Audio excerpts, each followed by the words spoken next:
Hi there, welcome to another text and talk about the Stellaris Dev Diary 59 Megastructures. Well, you probably have seen the announcement, the big announcement for Utopia. And this is a feature of Utopia.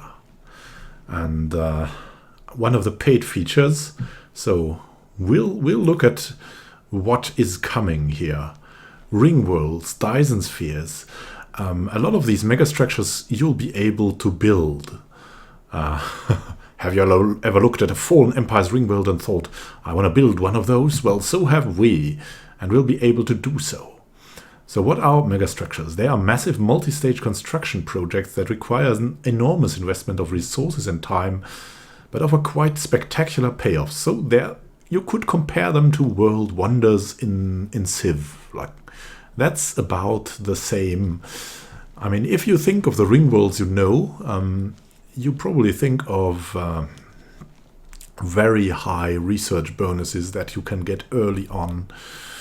And you also get some events that are coupled with these megastructures sometimes, probably, and who knows what else. So what can you build then?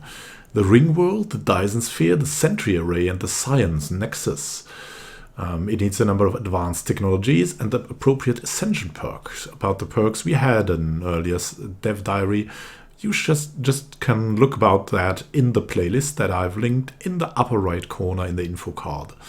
Or just wait for the end of the video and there'll be also a link to that playlist.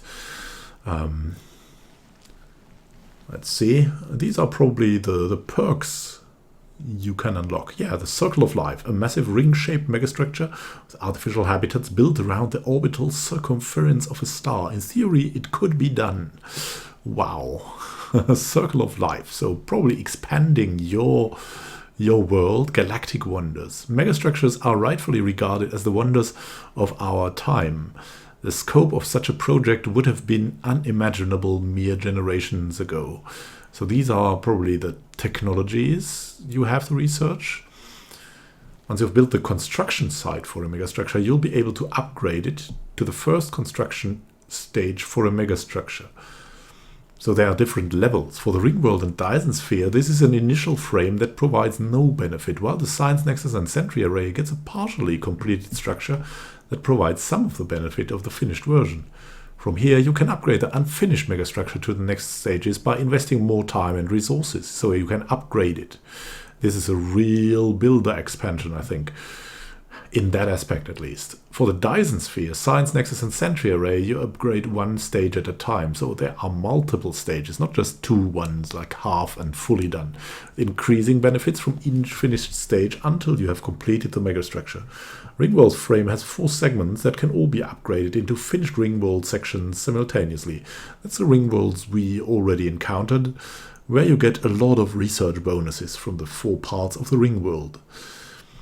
You can see here the Dyson Sphere frame. Let's make this big, well, a little bigger at least. The frame is the foundation of the future Dyson Sphere and does not generate any energy. It will probably generate energy then, right? 4 different megastructures.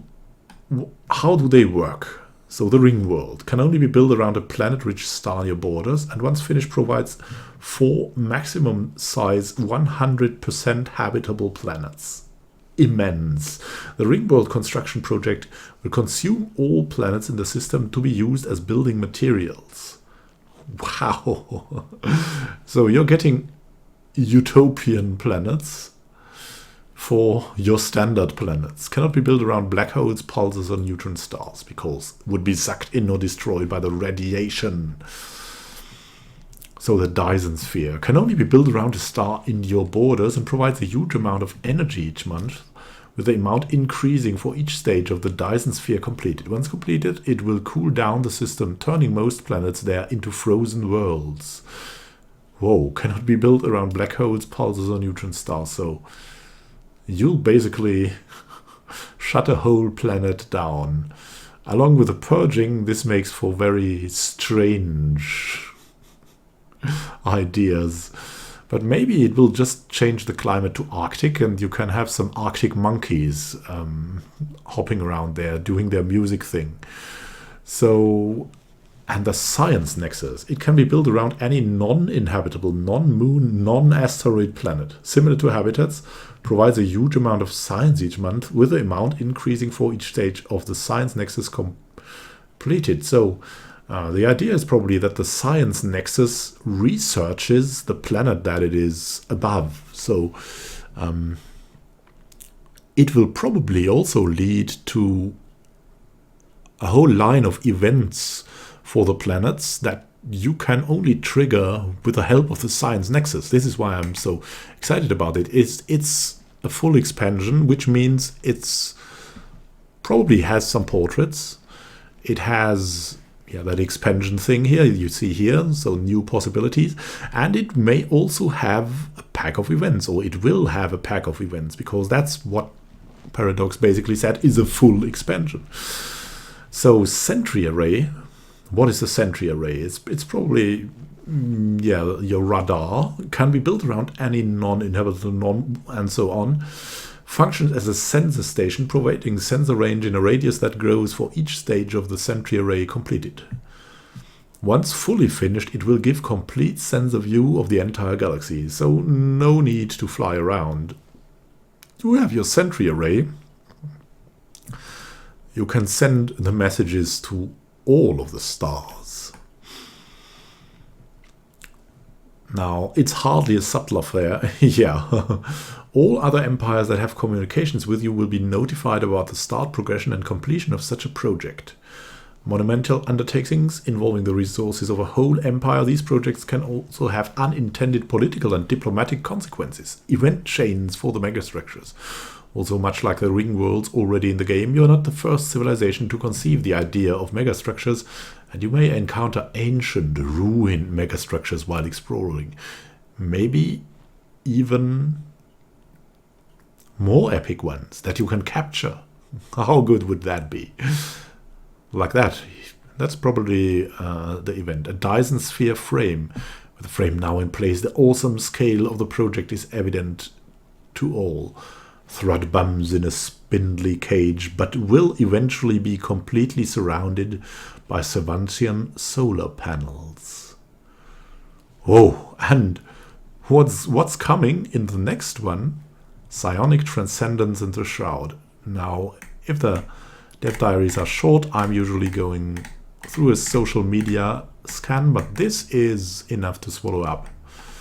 And I'll do a video about the social media, that like all the posts of the devs from Paradox later on, and I'll release it as well. I mean, it might be interesting for you. I'll also put it in the news playlist, and I plan to do this every week. I mean, if the dev diaries are short, I'll just add it to them.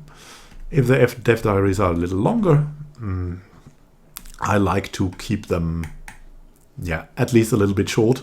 So I'll end them, and I'll make an extra video about that. So with that said, thank you for watching. If you like the video, like Stellaris news, the Let's Plays we have, Snail Wars, and the Cthulhu Myth. If you're interested in that, check out the channel. And basically just subscribe, and I'll do my best to keep you informed about Stellaris. Usually the same day some news comes out about dev diaries and stuff like that. I'll make a video about it, and as I do that regularly, I have amassed quite a little bit of knowledge.